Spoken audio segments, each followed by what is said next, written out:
আজকে মালয়েশিয়াতে আসতেছে বাংলাদেশ প্রবাসী কল্যাণ মন্ত্রী। আপনারা হয়তো অনেকে নিউজটা দেখছেন বা অনেকে জানেন, তারপরও আমি এই ভিডিওতে আমি সবকিছু বিস্তারিত তুলে ধরবো। যারা আমার ইউটিউব চ্যানেলে নতুন তারা অবশ্যই আমার চ্যানেলটা সাবস্ক্রাইব করে পাশে থাকবেন। মালয়েশিয়াতে আসতেছে বাংলাদেশ বৈদেশিক মন্ত্রী এবং প্রবাসী কল্যাণ মন্ত্রী। মালয়েশিয়াতে আসার পরে কোন কোন বিষয় নিয়ে তারা আলোচনা করবে সেই বিষয়গুলো আজকের ভিডিওতে আমি তুলে ধরবো। আমার ভিডিওর সাথে থাকবেন এবং পুরো ভিডিওটা দেখার জন্য আমি অনুরোধ করতেছি যে মালয়েশিয়াতে এখন বর্তমানে যে প্রবাসী কল্যাণ মন্ত্রী বাংলাদেশ থেকে আসতেছে তারা কোন বিষয়গুলো নিয়ে আলোচনা করবে, আর মালয়েশিয়াতে আসার পরে কোন বিষয়টা নিয়ে আগে কিন্তু মিটিং হবে সেই বিষয়টা নিয়ে আমি কিন্তু ভিডিওতে তুলে ধরতেছি। তিনটা বিষয় নিয়ে কিন্তু মালয়েশিয়াতে আলোচনা হবে। প্রবাসী কল্যাণ মন্ত্রী মালয়েশিয়ার বৈদেশিক মন্ত্রীর সাথে কিন্তু যে আলোচনাটা হবে, প্রথম আলোচনাটা হচ্ছে মালয়েশিয়াতে কলিং, যে বাংলাদেশিদের জন্য যে কলিং ভিসা নিয়ে যে অনেকের ভিতরে যে ধারণাটা আছে কবে কলিং খুলবে, কবে কলিং খুলতে পারে, কবে মেডিকেল চালু হবে, কবে থেকে কলিং চালু হবে, বাংলাদেশের থেকে মন্ত্রী মহোদয় এসে কিন্তু প্রথমে আলোচনা করবে এই কলিং বিষয়টা নিয়ে। আশা করা যাচ্ছে যে মালয়েশিয়ার পক্ষ থেকে যে নিউজটা আসবে, আর আমরা যেটা জানি যে মালয়েশিয়ার কলিংটা বাংলাদেশিদের জন্য এই সপ্তাহের ভিতরে কিন্তু ওপেন হয়ে যেতে পারে, যেহেতু মালয়েশিয়াতে বাংলাদেশের মন্ত্রী মহোদয় যখন আসতেছে তখন তাদের সাথে যে আলোচনাটা মেন আলোচনায় থাকবে কলিং বিষয় নিয়ে। আর দ্বিতীয় যে আলোচনাটা থাকবে সে দ্বিতীয় আলোচনাটা থাকছে হলো সিন্ডিকেট।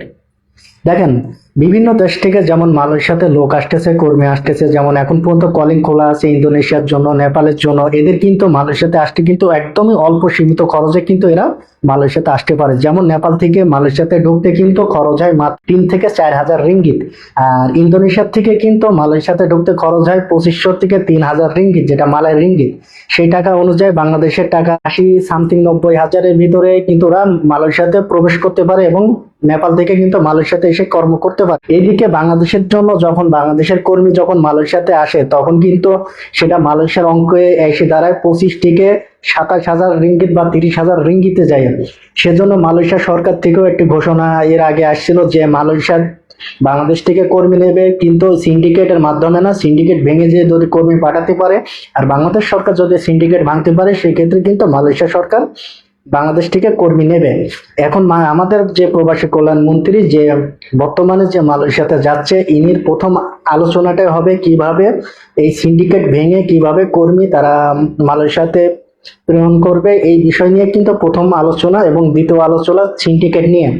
আর আমরা জানি যে মালয়েশিয়ার কলিং কিন্তু এই সপ্তাহের ভিতরে দিয়ে দেবে, যেহেতু প্রবাসী কল্যাণ মন্ত্রী মালয়েশিয়াতে যাচ্ছে। যে কোনো একটা গুড নিউজ হয়তো আমাদের জন্য আসতে পারে। আজকে রাত 9টা 9:30টায় কিন্তু তার ফ্লাইট, সে কিন্তু মালয়েশিয়াতে যাচ্ছে। এই কলিং ভিসার বিস্তারিত আপডেট গুলা যারা আমার চ্যানেলে জানতে চান তারা কিন্তু আমার ভিডিওটা বেশি বেশি শেয়ার করবেন, যাতে আপনাদের ফ্রেন্ড সার্কেলের যারা আছে তারাও এই নিউজটা যাতে জানতে পারে। এবং আমার এই ভিডিওটা যারা দেখছেন তারা আমার চ্যানেলটা সাবস্ক্রাইব করে পাশে থাকবেন, বেল আইকন বাটনটা অন করে রাখবেন, যাতে ভিডিও আপলোড করলে নতুন নতুন আপডেটগুলো আপনারা যাতে জানতে পারেন। আর একটা বিষয় আমি সবসময় বলে রাখি আপনাদের, আর আপনাদের জানা ভালো, যেটা এখন বর্তমানে যে হারে বাংলাদেশ থেকে স্ক্যাম চলতেছে পাসপোর্ট মেডিকেল নিয়ে, পাসপোর্ট এখন জমা দেন, মেডিকেল টেস্ট মেডিকেল করে রাখেন, রোগ টেস্ট মেডিকেল করে রাখলেই কিন্তু আপনাদের কলিং দিলে দ্রুত ভিসা হয়ে যাবে। এইসব প্রতারণার থেকে কিন্তু আপনারা বিরত থাকেন। যখন অফিসিয়াল ভাবে কোনো ঘোষণা আসবে, অফিসিয়াল ভাবে ঘোষণা আসলে কিন্তু আপনারা আপনাদের পাসপোর্ট জমা দেওয়ার জন্য ভালো একটা ট্রাভেল এজেন্সি থেকে দিতে পারবেন। আর এখন মিটিং এর পরে যাই যে সিদ্ধান্তটা হয় তারপরে যাই কিন্তু বিস্তারিত আপনারা জানতে পারবেন। অনেক ইউটিউব বা টিভি চ্যানেলের ভিডিওগুলোতে আপনারা জানতে পারবেন যে মালয়েশিয়া প্রবাসী কল্যাণ মন্ত্রী বাংলাদেশ প্রবাসী কল্যাণ মন্ত্রী মালয়েশিয়াতে আসার পরে যায় যে বার্তাটা মালয়েশিয়া দিছে, সেই নিউজগুলো কিন্তু আপনারা অনেক দেখতে পারবেন। সেজন্য আমি বারবার আপনাদের একই কথা বলি, যারা এখন পর্যন্ত মালয়েশিয়া গামী আছেন, যারা মালয়েশিয়াতে যাবেন, এখন কোনো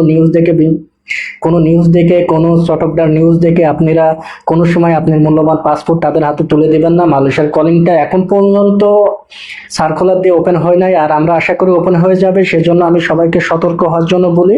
আমার ভিডিওটা যারা এই পর্যন্ত দেখছেন আশা করি সবারই ভালো লাগছে। আমার চ্যানেলের সাথে থাকবেন, আমাদের পাশে থাকবেন।